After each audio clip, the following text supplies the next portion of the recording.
Hello everybody, welcome back to another video. Today we're going to be taking a look at the WWE Elite Collection SummerSlam set.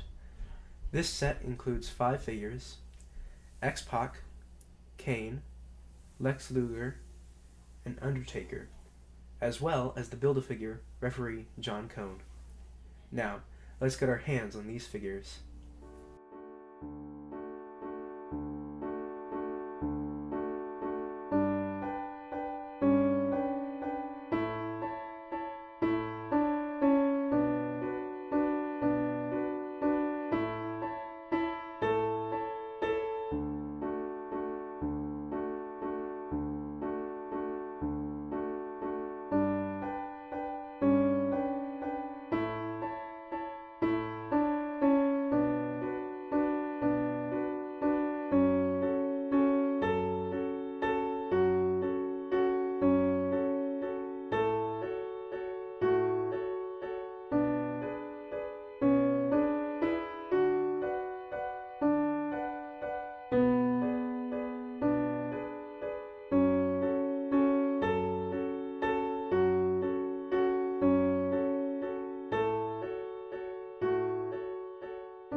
Now that we've unboxed these figures, let's take a look at each of them individually, starting with X-Pac. You can see he has a lot of detail with the paint on his gear, and he also comes with removable sunglasses, which make a great accessory. Let's see if I can get them on there. It's a bit hard to get on, they're very small, but yeah, I think that's good. And then he also comes with removable hands too. You can change out. With Kane, he comes with a hand mold for his choke slam move. And then also on his right hand is painted on his glove with both of them. Also with his face mold, there is a gap in his teeth, which makes it that much more akin to the real Kane. With Lex Luger, he has he has independently moving accessories on his calves, as well as around his waist. To my knowledge, I think he's the only figure to have that. So it's pretty cool. With the Undertaker, he has his hat you can put on. He also has interchangeable hands as well, and he has the face that inspired a meme. Now, let's put together referee John Cone and see what he's like. So, to put this figure together, I'm going to start with the legs and the torso. You have to line up the pan torso here. Get it in there. There we go. Nice and easy. And put the head on next. And just go on the peg there. Then you have the arms, which will just go into these slots there. And there we go. One thing that I'd like to point out with this Build-A-Figure is that he comes with about, I think, 10 hands. You have the 1, 2, 3 hands, as well as the hand to slap the mat. So there's a lot of options for posing your figure. And now, here to help me review his own figure, referee John Cone. Thank you, Nicholas. Mm-hmm. How are you? I'm good, thank you. How about yourself? Doing great, now that I actually get my hands on this. Yeah. If you remember last summer at San Diego Comic-Con, we were invited to come on to the panel where they revealed that these figures were coming out, both mine and yours. Mm-hmm. And then they had your prototype that day, but they did not have mine. So this is my first time to actually get my hands on it. So yeah. What do you think? I think it looks just like you. Does it? I think so too. Pretty cool, right? Yeah. Pretty cool. Yeah. while I'm here, I thought this is the SummerSlam set. Mm-hmm. Would you like to know any like SummerSlam memories, any stories I might have about SummerSlam? Yeah. So, the one that really stands out for me, and I don't remember which SummerSlam this was, but it was in Los Angeles, and it was the debut, the in-ring debut of Bray Wyatt. And it was Bray Wyatt against Kane, who is actually in this set as well, in an Inferno match. And the one thing I remember about this is we had to do the match early, because for the Inferno match, there's gas lines that go around the ring that makes the flame shoot up. Yeah.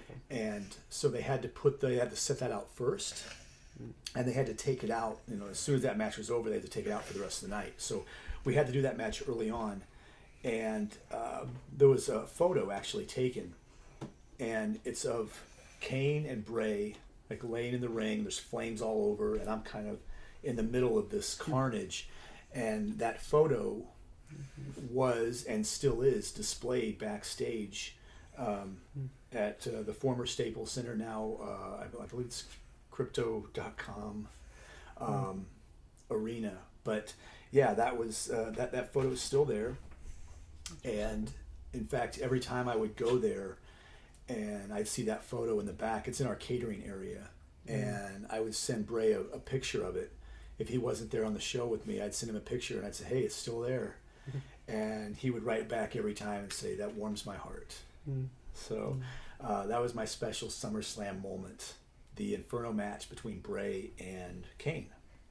It's a very nice moment.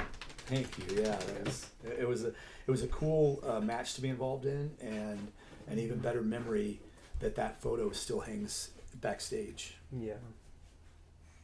Well, that's awesome. Yeah. There's some other memories I have of different matches and things. What if we did a top 5?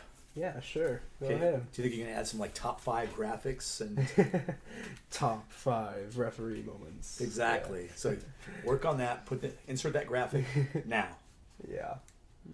All right. So here's my top 5.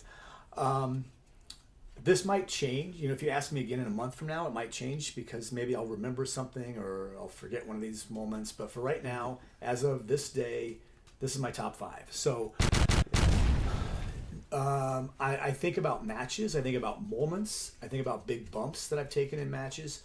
And one of my favorites actually took place at Royal Rumble in San Antonio. And it was on the kickoff show. So it wasn't a match that a lot of people saw. But it involved Carl Anderson, Luke Gallows, Sheamus, and Cesaro. And during this match, there's a point where Sheamus, I'm actually kind of behind Carl Anderson picking him up. Sheamus goes for the brogue kick onto Carl. Carl rolls out of the way, and I get hit in the face with this brogue kick. That was just massive. Wow. And so if you go back, look for the kickoff show, Royal Rumble. I don't remember what year, but it was in San Antonio. So look for that one. That was a very cool bump that I took. Number 4. So also, speaking of cool bumps, another one was with your tag team partner, Braun Strowman, where he wrestled the Big Show. And they did this superplex off the top rope, and I actually fell out of the ring.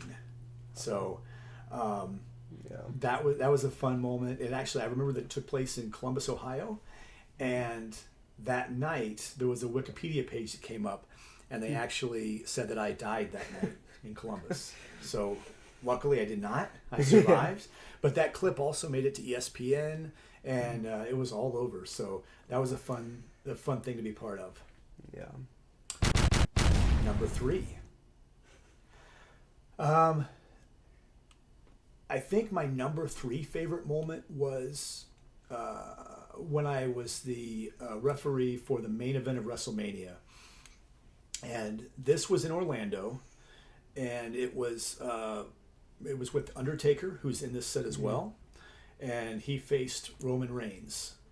And the fun thing about this match was, like, leading up to it, I don't remember who else was on the card, but we didn't know if that was going to be the main event or not. And it was my goal. Like you have different goals in wrestling, and I guess in life too, right? You start off, you want to get on an independent show. You don't want to referee an independent match, and then you want to get on TV. Then you want to get a contract with WWE, and then you want to get on Raw or SmackDown, NXT. Yeah. One of your goals too is to main event WrestleMania. And I remember just that week, I sat down with Michael Hayes and we were talking about it. And I asked Michael, I said, "Do you think this is going to be the last match on the card?" Because even up that week we weren't sure. And Michael said, "Yeah, like I think this is going to be the main event." Yeah. And then it just kind of that gravity hit me that wow, like I get to go down in history as a referee because there aren't that many that have done it, and to be added to that group was something very special for me. Yeah. My number two favorite moment was when I refereed for Roman Reigns and Sheamus. This was in Philadelphia on a Raw, and I remember. I think I remember the date. I believe it was December 14th, 2015, I think. Wow. Roman Reigns wins the world title from Sheamus. And, I was talking about goals that you might have. Another goal that I had was to do a world title change. Now, the thing is, I had been with the company for almost 10 years, like 9 years, going on 10 at that point, and I had never done a world title change. I'd done plenty of world title matches, and I'd refereed plenty of them, but I'd never been the referee for a change, other than Money in the Bank. I'll take that back. Like I had done Money in the Bank with CM Punk. He cashed in on Jeff Hardy, and I was the referee for that. So that would be my very first world title change. This was the first actual match that led to it. And there were lots of shenanigans involved. Vince McMahon got involved in the match. And another interesting moment, I was again talking with Michael Hayes, and we were going over the match itself and what to expect. And this was just moments before I go out of the curtain, and I realized at that moment, because throughout the day I didn't know who was going to win. I just knew I had that match. And when I finally realized that there was a chance that I was going to referee a title change, that really hit me, and it was really a special moment that I finally realized another one of my goals. Yeah, that's awesome. My number one favorite moment in wrestling was when I refereed the tag match at WrestleMania with Braun Strowman and Nicholas. Yeah. So to be in the ring with my son at WrestleMania was very, very cool, very exciting. And it goes down as my number one moment in my entire career. And there's so much we could talk about, like leading up to that match and what all went through it, what was going through our heads and what was going through, just the entire day for me was so stressful. Yeah. And I don't want to reveal too much today. Maybe we'll save that for another video. But there's a lot to talk about there. So, and someday we will. We'll tell that story. Yeah, that'll be fun. Yes, it will. Yeah. But thank you for having me on. Thank you to Mattel for making this figure. Thank you to everyone that made this possible. So, thank you very much. I love it. Yeah. Looks just like me.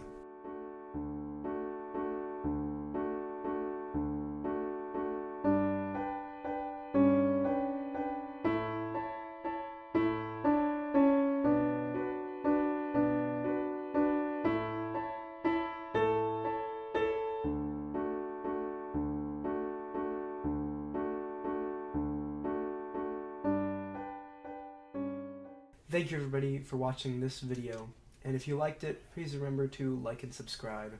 I'll see you all in the next video. Bye.